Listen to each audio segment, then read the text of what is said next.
as Martin said down in our meeting, what our threshold is and what he was gonna meet isn't up there yet, but that's not including any of our townships, any of the cities, any of the other stuff, so I don't think we're gonna have a problem getting up to that number at all. Okay. When do the townships and cities, when's the kind of deadline, or when would you like to have in the best case scenario? What'll happen is we need to get all of our Right. information together.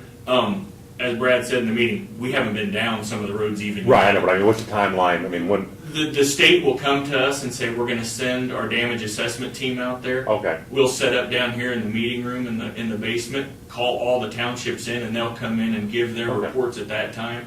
And that'll give us a rough number, and then they'll come back for final numbers 3 weeks after that.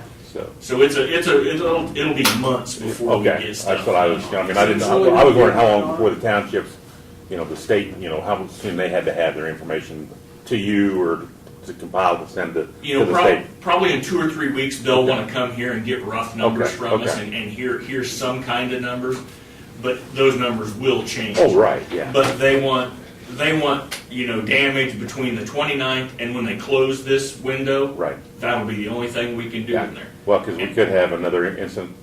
Well, this window Event. could We could have another- close. Yeah. This window could close, the river could come back up Yeah. and flood again, cause us more damage, and then that would be 2 disasters that Okay. we would operate. So the event hasn't really. We'd have Okay. resolution number 2249, 2248, and it'd be two disasters where we have to track Yeah. separately with separate numbers, and so hopefully we stay under the same declaration for this. Okay. But there's an anticipated threshold that we would be within that, and then you're going to be assessing, just all sorts of things, because I know downstairs you mentioned there's some where gravel has been washed out completely, and then there's other where there are low-maintenance roads that's, Right. the base is, The gravel's Maybe what gone. protected the base of the road, and the other one's that the base is gone, and there's just no road there anymore. They're gonna have to come back with something and fill it back in. Yeah, there's. okay. Okay. Their preliminary assessment will be for the purposes of giving it to the federal government to try to get the presidential declaration so Yeah. that it makes it eligible for FEMA assistance, so. And they certainly don't want to close it before they have a good assessment and the disaster's over. so. And this disaster here is widespread. Lyon County down around Emporia and them are still horrible Yeah, flooding Cottonwood. from this disaster. Yeah, That's Cottonwood's still flooded. absolutely, and they got miles of highway washing out down there and bridges, and it's going to be a big disaster for them, much bigger than us. But still, we're all going to be under the same blanket for the FEMA resolution on that storm system. Okay. Any other comments or questions on that?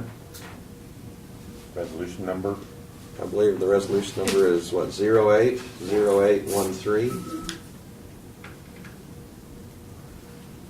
So I would go ahead and make the motion that we adopt that resolution for a proclamation that the state of a local disaster emergency for Dixon County, and this enables us to gather that information and proceed.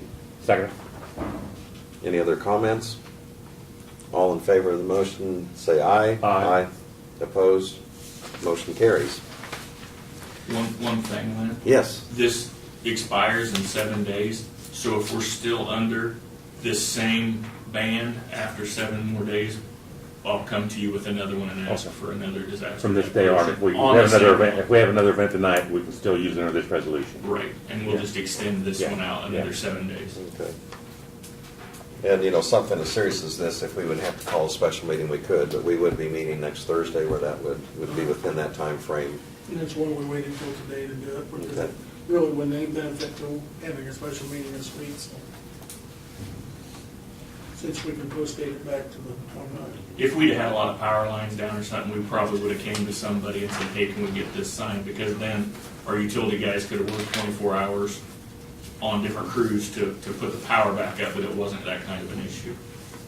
And kind of related to this, Brad, you might want to comment, but I know Martin has said that he's taking lots of gravel and everything, making deliveries to the townships and so on, and it doesn't make, some of it, we just need to let it dry out and make sure the rains are stopping, but do you want to? We've got a number of our expand on county that? roads that are gravel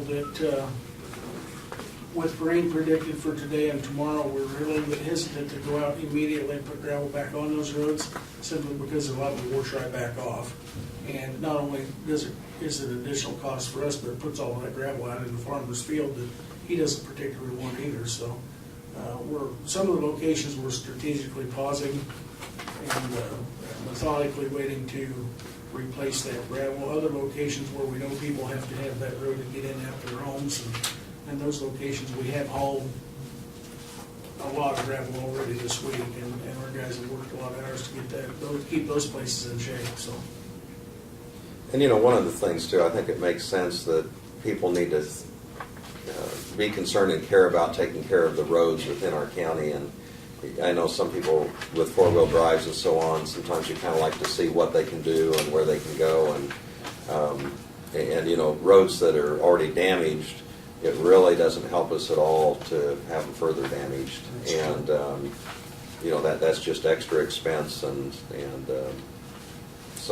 so anyway, we kind of need to take care of ourselves. One that I might note is that we do have a map on the website, on the front of the county website, that shows what roads are closed. You can go to that website, pull it up, and we update that by the second when we're notified of a road that's going to be closed due to whatever reason.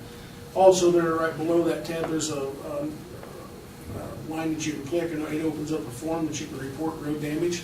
So if you have a road out there, be it township or county, whatever the issue may be, that you want to make sure that somebody knows about it, you can click on that and send us that message, or call the office, either one, but that's an easy way you can report that. So. Okay.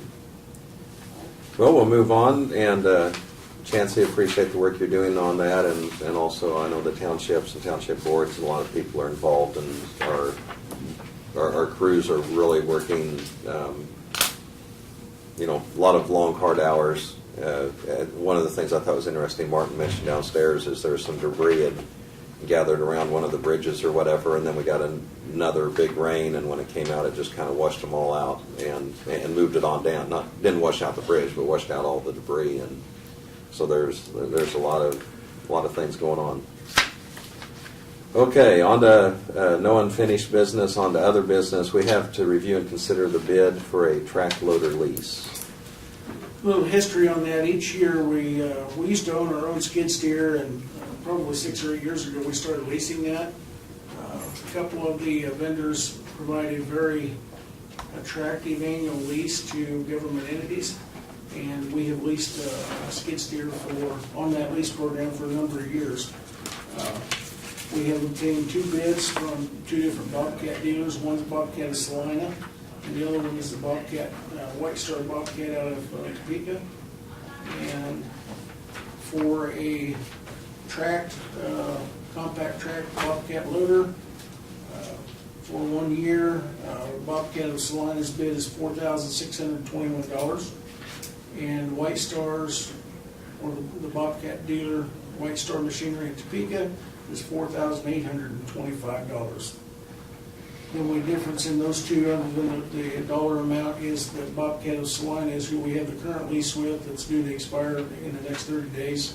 They also have provided us a trailer and a spare bucket for the machine, and under their lease we get to keep that trailer and bucket as well.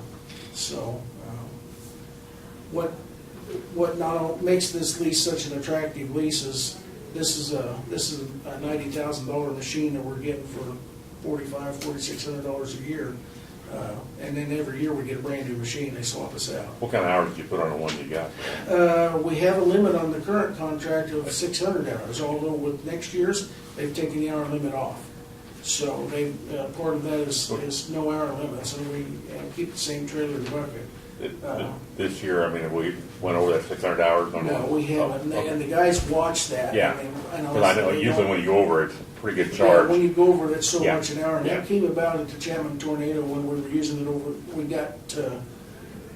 that was a very handy machine over there to use, Yeah. and we actually went over the hour limit, and that was the first year we agreed to pay them some extra because we were getting reimbursed. Yeah. We essentially wore out the tracks, the rubber on the tracks in Chapman, because we typically don't use it on the streets. Right. And so they had us put an hour limit on it, and if we go over that hour, that helps compensate for the tracks and the wear and tear. But this year, For the upcoming year, part of Bobcat line is they've taken off the hour limit, Is it so. fully loaded? I mean, if you have an air conditioning heater? Yes, Yeah, right. it's cab with heat and AC, high flow hydraulic, sound reduction, hydraulic bucket positioning, 2-speed travel, 3-point seat belt. You know, they're a nice machine. So it's got the 84-inch heavy-duty bucket, bolt-on 84-inch cutting edge, radio, air ride seat, and advanced control system. You probably have some other attachment center the county has that you can use. File it for. Yeah, well, all of the attachments we Yeah, have, right. including buckets, the postal digger, the grinder, milling. I don't know what all we've got all attached. Right. Although they are pretty universal, even to the John right. Deere and some others. Yeah, case, yeah. All Yeah, of but it. John Deere and the others don't have a municipal lease program that can even come close to this. I was wondering how that we have to come with Bobcat, but they, Yeah, Bobcat's the only ones one that that have does it. it. And I did talk to Yeah. the John Deere vendor here a few months ago, and they said they've been working on trying to get a competitive program, but it wasn't gonna be ready this year because they're not, quite honestly not sure how Bobcat does it, but, so. Our recommendation is to continue the lease with Bobcat of Salina for another year, $4,621 is bid. Okay, it's a very competitive bid, so. Mr. Chairman, I move we approve the bid for $4,621 for Bobcat Salina for a year's lease. Okay, we have the motion from Commissioner Chamberlain to approve the bid from Bobcat of Salina, $4,621 for a 1-year lease. I'll second that. All in favor say aye. Aye. Opposed? Motion carries. Next item we have is review and consider the bids on the bridge materials. And as Brad mentioned in his report, the suggestion to go ahead and table this just to make sure that we have all the information in place and have to talk to the right people. And so we'll go ahead and table that for our next meeting. Don't think there's any other business to consider. I move we adjourn. We have a motion for adjournment. All second. All in favor say aye. Aye. We're adjourned.